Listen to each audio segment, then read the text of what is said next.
निम केरल में एक इलाका है जिसको बोलते हैं त्रावणकोर, आपने सुना ही होगा। और ये त्रावणकोर वो इलाका है जो जो अब केरल राज्य जो बना आजादी के बाद उसका हिस्सा बन गया। पहले त्रावणकोर एक साम्राज्य था, किंगडम था, राजशाही थी वहां। हो सकता है उसका एक एग्जाम्पल त्रावणकोर है। आपको जान के बड़ा आश्चर्य होगा कि त्रावणकोर में 1924 में जाकर एक कानून पूरी तरह से खत्म हुआ। और वो कानून जानते क्या था? मुझे तो बोलते हुए संकोच हो रहा है। ऐसा कानून था कि जो निम्न जातियां थी विशेष टैक्स देना पड़ता था।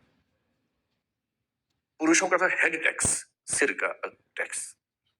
इसका मतलब ये हुआ कि वो अगर अपने सिर को सीधे सीधे लेके चल रहे हैं, उसको कुछ छिपा मतलब एक खास तरीके से प्रेजेंट कर रहे हैं, तो उनको टैक्स देना पड़ता था। ये तो खैर बहुत अजीब सा नहीं लग रहा होगा।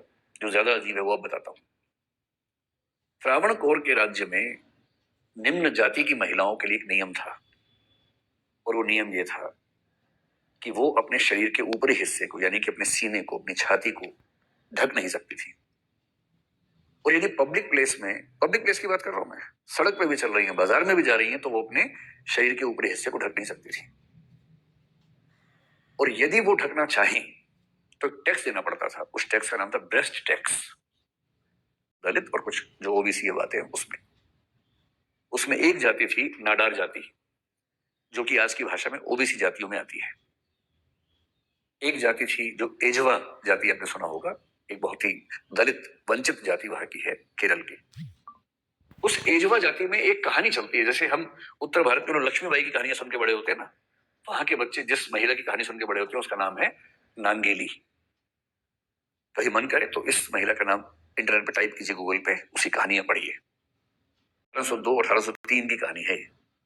ये लड़की एजवा जाति से थी, जो कि दलित जाति थी, निम्न जाति थी। और इस जाति की महिलाओं के लिए जरूरी था कि वो जब पब्लिक प्लेस में चले तो अपना शरीर का ऊपरी हिस्सा खुला लेके चले, कपड़ा उसके ऊपर ना रखें। कितना आप समझ सकते हैं कितना खराब लगता होगा। कुछ लोग कहते हैं कि उस समय केरल की कल्चर का ये सामान्य हिस्सा था, लेकिन अगर ये मजबूरी है और उच्च जाति की महिलाओं पर मजबूरी नहीं है तो कितना अजीब सा लगता होगा, कोई भी सोच सकता है। तो वहां महिलाएं ऐसा है, राजा का आदेश है, सैनिक है, पुलिस है, वो सब सिस्टम ऐसा है, तो क्या करें। इस लड़की से बर्दाश्त नहीं हुआ और एक ऐसा प्रसंग हुआ कि इससे जब टैक्स मांगा गया, टैक्स देने से मना कर दिया और ये कहा कि मैं तो अपने शरीर को ढक के चलूंगी। बहुत विरोध हुआ उच्च जातियों की। और एक ऐसा प्रसंग हुआ कि इससे जब टैक्स मांगा गया, टैक्स देने से मना कर दिया और ये कहा कि मैं तो अपने शरीर को ढक के चलूंगी। बहुत विरोध हुआ उच्च जातियों की तरफ से। विरोध होने लगा कि ये क्या सिस्टम है, ये तो निम्न जातियां इस तरह से बर्ताव करेंगी तो हमारा उच्च होने का मतलब क्या रहेगा। और नियम ये था कि जब टैक्स ऑफिसर आएगा तो एक केले के पत्ते में टैक्स की राशि उसको देनी होती थी। तो जब इसने मना कर दिया तो बात खूब फैलने लगी, राजा तक बात चली गई। फिर नाराजगी बढ़ने लगी राज्य में। तो राजा ने कहा टैक्स ऑफिसर को कि इनके घर पे जाओ, टैक्स वसूल के आओ। टैक्स ऑफिसर गया। कई कहानियां हैं, कुछ कहानियां हैं कि टैक्स ऑफिसर गया, उसके साथ में बहुत सारे लोग थे जो गुंडा टाइप के लोग थे। और वहां जाके इतना उसको मतलब परेशान किया गया, हरास किया गया कि तुमको टैक्स देना ही होगा और नहीं तो तुम्हें पब्लिक प्लेस में ऊपर के हिस्से में कपड़े रखने का अधिकार नहीं होगा। अंत में ये महिला अपने घर के अंदर गई, बहुत नाराज होकर वाली है।